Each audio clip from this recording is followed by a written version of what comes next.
I'm Kelly Marchman McNeely from Horrorfield.com. Today we have an interview special effects makeup artist Goran Lundstrom, who's involved in the new horror film The Last Voyage of the Demeter, which is fabulous, by the way. He takes us inside the film and tells us what it takes to turn actors like Javier Botet into Dracula. Evil is on board. Powerful evil. We call him Dracula. The Demeter, on charter from Romania to London. Shipping private crates. Contents unknown. Out at sea with no land in sight. This here is Clemens. He's a doctor. You dress like a learned man. University of Cambridge. I know my way around the boat. Our charter has agreed to pay a bonus for timely arrival in London. Let me show you the ship. This here is Huckleberry. We knock on wood like this to give the yaws clear. Demeter's a fine boat, no doubt.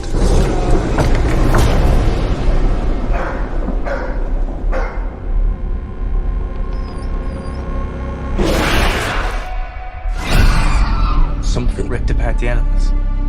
All the livestock. This looks like a bite. Search the ship. Everywhere. Evil is on board. Powerful evil.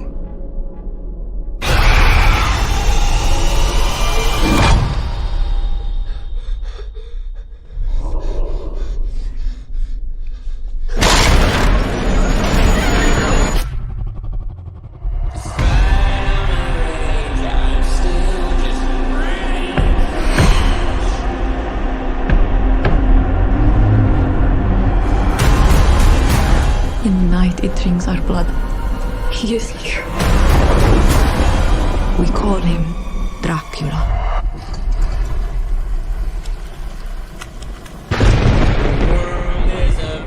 He's coming! Did you see the size of that bloody thing? I'm gonna kill the cursed thing. He is on this ship, which means that we will never leave it. The devil is real. May God have mercy on us all.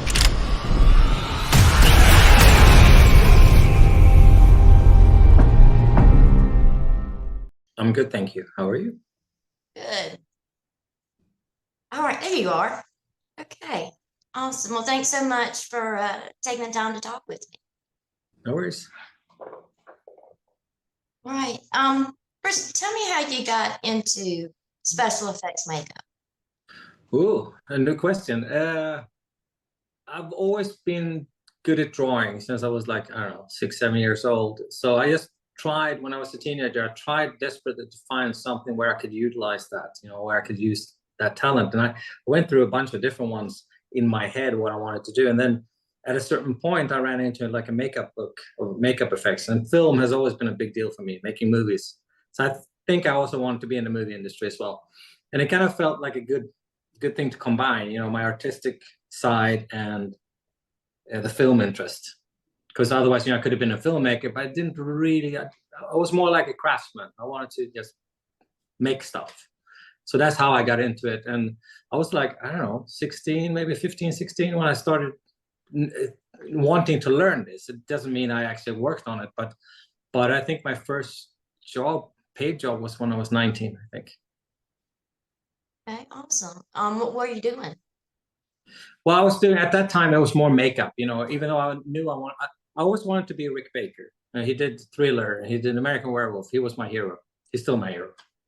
So I always wanted to be him. But you have to start somewhere. You have to start realistically. In Sweden, you couldn't do those kinds of jobs at the time.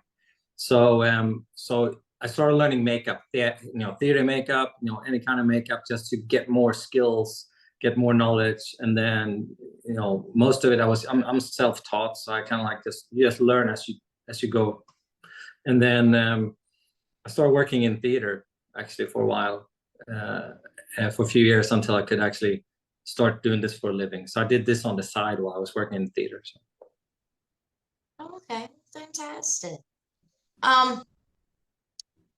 So you've been involved in a ton of great movies and series, Doctor Who, just so many things. Harry Potter.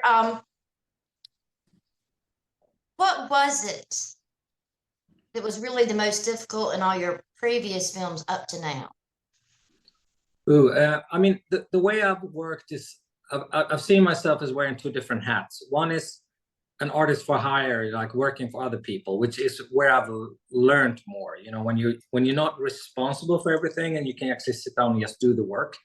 So that's, you know, a lot of the films that you've seen my name on, like especially Harry Potter, Star Wars, and a bunch of other ones, I've been just a gun for hire. You know, I've been, and it's been because I'm based in Sweden. I'm not going to get a Star Wars movie here, so I would kind of like seek those out. And the industry is not that big, so most people know of each other. So I would just go, when I got fed up with making, you know, do my own jobs here in Sweden, I would just seek out those jobs and go to another country and work. So those jobs are, in a way, relatively easy because you just have to show up and basically do the best you can. It's more difficult when you're responsible for the whole job. You have to do the budget. You have to then design the thing. You have to make it work. It has to be done in time. There's a lot of aspects. And before this, I think a lot of times it's the bigger the crew, the more difficult it is to stay on top of designs and stay on top of the feeling you want or what you're producing, because you're now reliant on so many people's input. And then that becomes a skill in itself in the end, to just have a bunch of people working for you, a bunch of artists, and try to make them all create what you envision. That's really difficult. So I did trying to figure out. I did a couple of TV series for National Geographic called Genius, which were 2 seasons of. First one was about Einstein. Second one was about Picasso. Those were really difficult because there's so many makeups done in very little time with a lot of people involved. So it's difficult to keep the quality the way I wanted to, and then you have all the deadlines, because it was like deadlines, like every week we had 2 or 3 deadlines to deliver things. So that was like quite difficult. Demeter was a tough one, definitely, but I think I've learned enough from doing these bigger shows to know what, you know, how far I can take it before I have to let go. Because a lot of times it's not about you finish it and you're happy with it. You have to let go at a certain point. And now I kind of know, like I know, like, okay, I'll put a little bit more effort, and then I have to let go. But that effort made it look much better, or made it feel much better for me. Right, and I've seen The Last Voyages of Demeter, and let me tell you, I loved it. Oh, cool. It looks so good. What went into transforming Javier Botet into Dracula? That's what I'll know, because it's a big part of the film. Yeah, no, I mean, when they contacted me, it was quite late, actually, because it was during the pandemic, the end of the pandemic, and all the projects that had been postponed or put on hold were now being produced. So I think the whole industry was so busy, it was really hard to find a crew. So I kind of turned it down the first time they asked me, because I just couldn't find a crew. And then the producer, Brad, helped me find more people. He just sat down and called around. I didn't have time. I was on House of Gucci at the time when I turned it down. So I was already busy. So, and then when I came back, we started immediately to do this. But that design was based on, Andre had already worked on this before I came in. You know, he had a photograph of a small sculpture that he really liked. I think he liked the atmosphere in the photo, the way it was shot, the feeling he got from looking at this little sculpture. The sculpture wasn't defined enough to actually make a design from, but I could understand that if we just didn't try to copy what we were looking at, but tried to get the same feel, we would be onto something that he liked. Yeah, so he had the idea. I didn't really have. I know it's usually the way it is. They come with an idea, and then it was just a matter for me to try to figure out how to do this so I can also feel it looks really cool on the actor. And then you have the actor's proportions you have to take, into consideration, because they obviously hired Javier for a reason, so you have to keep that. You have to kind of emphasize the reason he's in that part. He's not just a great actor, he's also got a really interesting silhouette. So I have to, work on that. But we had 4 different designs actually for the film that I can hardly tell that there are 4. I can see 2, but one is not in the film anymore. It's a werewolf. We did a werewolf. That's not in the film. I think that scene got a little bit confusing. I don't think people would understand why he all of a sudden comes back as a werewolf. But there's an emaciated version of that, the one we called Man Nosferatu, which is more just a wrinkly old man look. So we have 2 versions of that. I don't think I could tell in the film which one was what. But he's supposed to be more emaciated in the beginning, and then when he eats people, he gets less emaciated. But Javier is so thin as he is that it's very subtle changes, and even if I look at pictures, I look for signs which one is what, because they're both skinny in their own way, but they're very similar. And then you have the bat creature, and that kind of evolved. Bat creature evolved once we had started hitting on a design that kind of started looking like something that Andre liked, that gave him the same feeling as the maquette he had, the little sculpture. It kind of divided into 2 then. We started turning it more into an animal bat, bigger ears, and change the head shape and stuff. And then I said, shouldn't we just keep one? Shouldn't we have another one for the early stages as more a man? So he's the Man Nosferatu and the Bat Nosferatu. We call them all Nosferatu.